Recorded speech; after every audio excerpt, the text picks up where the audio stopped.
Question में से इतनी ज्यादा बार पूछा गया तो मुझे लगा एक वीडियो इस पे बना दूं। सबसे पहले कैसे हो आप सभी लोग, आशा करती हूँ आप सभी परम मंगल में होगे, स्वस्थ होगे, अच्छे होगे। ये क्वेश्चन इतनी ज्यादा बार पूछा गया है, लड्डू गोपाल को सफेद कपड़े कब पहनाने हैं, लड्डू गोपाल के साथ हमको शरद पूर्णिमा सेलिब्रेट कब करनी है और लड्डू गोपाल के साथ शरद पूर्णिमा कैसे सेलिब्रेट करनी है। ये क्वेश्चन मुझसे बहुत बहुत ज्यादा बार पूछा गया है, तो मुझे लगा कि इस पर एक डिटेल में वीडियो बना दूं।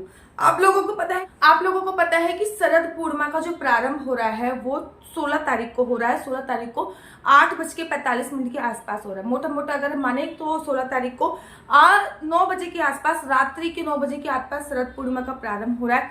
शरद पूर्णिमा में रात का आना बहुत इंपॉर्टेंट है। मतलब शरद पूर्णिमा की जो रात होती है ना, उसको ही चमत्कारी रात बोला जाता है। 17 तारीख को शरद पूर्णिमा 4:55 के आसपास खत्म हो जाएगी। मोटा मोटा शाम के 5 बजे खत्म हो जाएगी। शरद पूर्णिमा हमें 17 तारीख की शाम को नहीं मिल रही, लेकिन शास्त्रों में ऐसा भी वर्णन आया है कि पूर्णमासी से 5 दिन पहले की रात और 5 दिन बाद की रात और पूर्णमासी वाली रात, शरद पूर्णिमा वाली रात और 5 दिन पहले वाली रात और 5 दिन बाद वाली जो रात होती है वो अपने आप में चमत्कारी रात होती है। इन रात की अगर हम जितनी ज्यादा ऊर्जा ले सकते हैं, उनकी हमें उतनी ही ज्यादा ऊर्जा लेनी चाहिए। अब लड्डू गोपाल को सफेद वस्त्र धारण हमें कब कराते हैं? अगर मैं बाकी भैया जी के मंदिर में बात करूं तो 16 तारीख की शरद पूर्णिमा बनाई जा रही है। अगर मैं खाटू श्याम की बात करूं तो 16 तारीख की शरद पूर्णिमा बनाई जा रही है। लेकिन अगर मैं वहीं में गौड़ी संप्रदाय और इस्कॉन टेम्पल की बात करूं तो वहां पे 17 तारीख की शरद पूर्णिमा बनाई जा रही है। अगर मैं अपनी बात करूं तो मैं 16 तारीख को चांद की रोशनी देखूंगी और 17 तारीख को व्रत उपवास और स्नान करूंगी। मतलब 17 तारीख को भी मैं शरद पूर्णिमा बनाऊंगी, मैं 16 तारीख को बनाऊंगी, लेकिन 16 तारीख को मैं खीर वाली शरद पूर्णिमा बनाऊंगी और 17 तारीख को मैं स्नान दान वाली शरद पूर्णिमा बनाने के पक्ष में हूँ।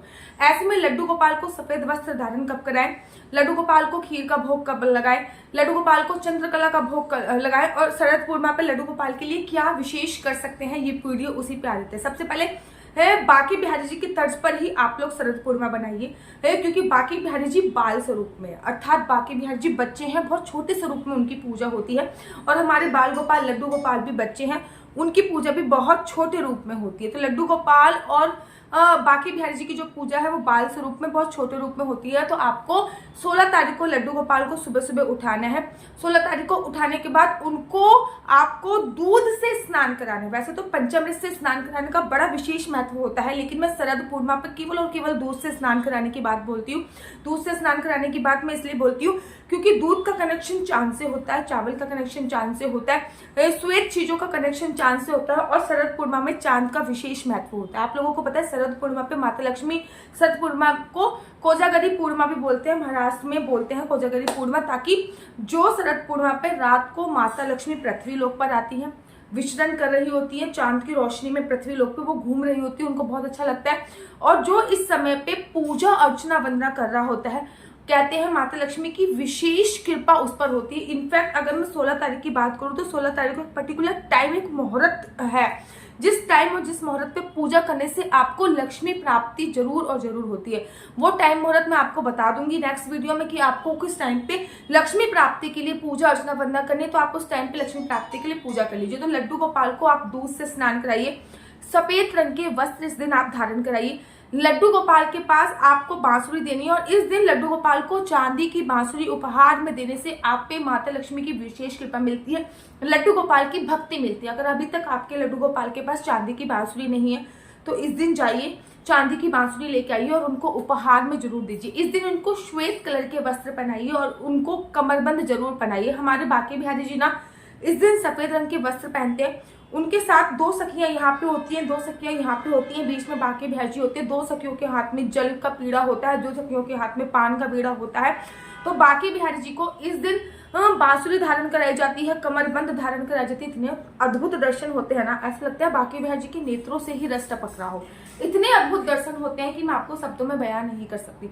तो आपको करना क्या है, कुछ भी नहीं, बहुत सिंपल है। बाकी भी अपने लड्डू गोपाल बाल गोपाल को बाकी भैर जी की तर्ज पे शरद पूर्णिमा बनाइए, दूध से स्नान कराइए, दूध से स्नान कराने के बाद उनको वस्त्र, सफेद रंग के वस्त्र पहनाइए। सफेद रंग के वस्त्र पहनाने के बाद उनको हाथ में बांसुरी धारण कराइए। और अगर चांदी की बांसुरी दे सकते हैं तो बहुत अच्छी बात है, अगर चांदी की बांसुरी नहीं दे सकते तो कोई भी बांसुरी दीजिए, बट हाथ में धारण कराइए। इस दिन उनको अगर कमरबंद पहना सकते हो चांदी का तो बहुत अच्छी बात है। और मैं ये कहूँ कि सफेद रंग के वस्त्र भी नहीं, जैसे सिल्वर कलर होते हैं, ये देखिए मेरी चांदी की अंगूठी, जैसे ये कलर होता है ना सिल्वर कलर, उस रंग के वस्त्र पहनाने की महिमा की गई, ठीक है ना। इस बार अष्ट सखियों का कोई ग्रुप आप मंगा लीजिए, ऑनलाइन मीशो वगैरह से मिल जाता है, मेरे पास तो अष्ट सखियां हैं। तो लड्डू गोपाल को बीच में रखिए, 2-3 सखियां यहाँ पे, 2-3 सखियां वहां पे, तो वो बहुत ही अद्भुत लगता है। लड्डू गोपाल को कोई ना कोई चीज उपहार में अवश्य दीजिए। इस दिन आपका फर्ज बनता है, कोई खिलौना दे सकते हैं, कोई टॉय दे सकते हैं, वो आपके ऊपर निर्भर है कि आप लड्डू गोपाल को क्या चीज उपहार में दे रहे हैं। साथ ही साथ लड्डू गोपाल को खीर का भोग अवश्य लगाइए। इस दिन चंद्रकला का भोग लगाइए, खीर का भोग लगाइए, सफेद रंग की कोई भी मिठाई का भोग आप लड्डू गोपाल को अवश्य लगा सकते हैं। लेकिन हाँ, खीर का भोग आपको 17 तारीख को लगाना है, क्योंकि पहले चांद की रोशनी में वो आपको खीर रखनी है, पूरी रात चांद की रोशनी में 16 तारीख को खीर रहेगी, फिर 17 तारीख को आप वो लड्डू गोपाल को भोग लगा दीजिएगा। लेकिन इस दिन लड्डू गोपाल को आप चंद्रकला ऊपर से कोडिट जो वो होता है ना, चंद्रकला जस्ट लाइक मैं आपको बताऊं, एक मीठी सी मट्ठी होती है, ठीक है ना, उसके ऊपर जो सफेद वाली मीठी मट्ठी होती है ना, गुजिया टाइप की चंद्रकला होती है, कुछ भी अंतर नहीं होता, जैसे गुजिया होती है ना वैसे ही चंद्रकला होता है, टेस्ट में कोई अंतर नहीं होता, बस गुजिया थोड़ी लंबी होती है, चंद्रकला जो होता है वो गोलाई में बनाया जाता है, ठीक है ना। मैं वृंदावन में जाकर देखा था, चंद्रकला के ऊपर से कोटिंग चंद्रकला होती है, अर्थात एक मट्ठी जिसके ऊपर, मीठी मट्ठी जिसके ऊपर भूरे की कोटिंग करी हो, वो भोग लगाई जाती है विशेषकर बांके बिहारी जी को। तो आप अपने बाल गोपाल लड्डू गोपाल को भी इस चीज का भोग लगाइए। उनको उपहार में कुछ ना कुछ सामान अवश्य दीजिए, कुछ टॉफियां हो गई, कुछ ड्राई फ्रूट्स हो गए, ठीक है ना। आप अगर आपके पास अभी भी गाय माता नहीं तो गाय माता लाके उपहार में दे सकते हैं, चांदी का एक तुलसी का पौधा उपहार में लाके दे सकते हैं, चांदी की खड़ो चीजें उपहार में दे सकते हैं। वैसे भी शरद पूर्णिमा पे चांदी की चीजें खरीदने का भी विशेष महत्व होता है। रात के समय बांके बिहारी जी को थोड़ा सा देर से इस दिन शयन कराया जाता है, इसी प्रकार लड्डू गोपाल को थोड़ा सा देर से शयन कराइए। बेसिकली हम लोग लड्डू गोपाल को 9:30 बजे के आसपास शयन करा देते हैं, लेकिन इस बार चांद ही 9 बजे, शरद पूर्णिमा ही 9 बजे प्रारंभ है, तो 9 बजे हम लोग लड्डू गोपाल को नीचे लेके जाएंगे, खीर को भी नीचे लेके जाएंगे, लड्डू गोपाल को भी नीचे लेके जाएंगे, कुछ देर लड्डू गोपाल को चांद की रोशनी में रखेंगे। बोलते हैं कम से कम 1 घड़ी तो लड्डू गोपाल को चांद की रोशनी में रखो। 1 घड़ी से मेरा मतलब होता है 2 घंटे 15 मिनट का 1 घड़ी लगभग होती है। इतनी देर तो लड्डू गोपाल को चांद की रोशनी में रखना चाहिए, लेकिन बहुत ज्यादा रात हो जाएगी अगर, क्योंकि 9 बजे चांद निकलेगा, 1 घड़ी की मैं बात करूं तो 11:15 हो जाएंगे। इतनी देर तक मैं लड्डू गोपाल को नीचे नहीं रखूंगी। मैं 10 साढ़े 10 बजे के बाद लड्डू गोपाल को ऊपर लेकर जाऊंगी, लेकिन खीर को नीचे रख दूंगी, लड्डू गोपाल को सुला दूंगी, और नेक्स्ट डे मैं लड्डू गोपाल को खीर का भोग लगा के वो खीर जो है वो सब में बांटूंगी प्रसाद स्वरूप। पहले मैं वो भोग लड्डू गोपाल को लगाऊंगी खीर, वो खीर का भोग लड्डू गोपाल को, फिर मैं वो खीर प्रसाद स्वरूप सबको बांटूंगी। 16 तारीख को ना 11:32 से लेकर 12:30 बजे तक का एक मुहूर्त है जिसमें लक्ष्मी पूजन का विशेष महत्व है, ठीक है ना। क्योंकि पूर्णमासी की रात को, अगर शरद पूर्णमासी की रात को लक्ष्मी पूजन किया जाए तो उसका विशेष महत्व होता है। ये मुहूर्त जो है वो 16 तारीख की रात्रि को पड़ रहा है। इसमें आपको लक्ष्मी जी की विशेष पूजा अर्चना बंदा करनी है। इस दिन आप अपने यंत्रों को भी सिद्ध अवश्य कीजिए, जैसे कि जो भी आपका श्री यंत्र है, जो भी आपके घर पे नवग्रह यंत्र है, जो भी आपके घर पे दरवाजे पे टांगने के जो यंत्र है, उन सबको आपको चांद की रोशनी से चार्ज अवश्य करना है, ठीक है ना, ताकि उनकी जो एनर्जी है वो बहुत ज्यादा एक्टिव हो जाए। आपके घर में जो भी थोड़ा बहुत पैसा है उसको निकाल के चांद की रोशनी में जरूर दिखाइए। ऐसा नहीं कि पड़ोसी देख ले, थोड़ा भी केयरफुल होके कि दीदी ने कहा था चांद की रोशनी में निकालना और वो चोरी हो जाए, ऐसा नहीं करना है।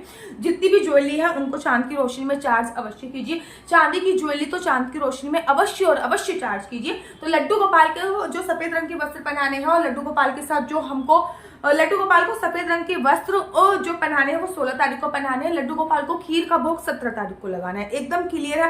रात को 16 तारीख को जो लड्डू गोपाल को नीचे लेके जाना है, या फिर आप अपनी छत पे लेके जा सकते हैं। हम फ्लैट सिटी में रहते हैं तो हम नीचे जाएंगे, आप अपने मकान में रहते हैं तो छत पे जाएंगे, ठीक है ना। तो छत पे जो जाना है वो 16 तारीख को जाना है, और 17 तारीख को लड्डू गोपाल को आप अगर दूसरी सफेद ड्रेस है तो दूसरी सफेद ड्रेस भी बना सकते हैं, नहीं तो 17 तारीख को आप उनको खीर का भोग लगाइए। जो 16 तारीख तारीख को आपने बनाई है। आप ये जो मेरा नंबर देख रहे हैं 4 बार 9 20 25 65, इस पे आप लोग अपनी कुंडली मुझसे दिखवा सकते हैं कि आपका बच्चा जॉब करेगा या बिजनेस करेगा। बिजनेस करेगा तो किस चीज में बिजनेस करेगा, जॉब करेगा तो किस फील्ड में जॉब करेगा। आपके हस्बैंड अगर बिजनेस करेंगे तो उनको किस चीज का प्रॉफिट होगा, कौन सा बिजनेस आपको सूट करने वाला है, कौन सा बिजनेस आपकी कुंडली के हिसाब से आपके लिए बना है, क्या आपकी कुंडली में सरकारी नौकरी का योग है या नहीं है, आपका बच्चा कब होगा, बच्चा नॉर्मल डिलीवरी से संभव है या बच्चा नेचुरली आपका हो जाएगा, क्या बच्चा मेडिकल ट्रीटमेंट से होगा, आपकी शादी का योग कब है, ये सभी जानकारी मैं आपको कुंडली के माध्यम से प्रोवाइड कराती हूँ। याद रखिए, कुंडली देखना बिल्कुल भी फ्री नहीं है, कुंडली देखने के चार्जेस हैं। इस नंबर पे मुझसे किसी भी प्रकार के कोई क्वेश्चन पूछने के लिए फोन मत कीजिए। आशा करती हूँ आप लोगों को मेरी वीडियो अच्छी लगती होगी। अगर आप लोगों को मेरी वीडियो अच्छी लगती है तो आप अपने यूट्यूब चैनल हरि बोल को लाइक शेयर सब्सक्राइब करना बिल्कुल भी मत भूलिए। तब तक के लिए मुझे दीजिए इजाजत। राधे राधे, हरे कृष्णा, हरि बोल।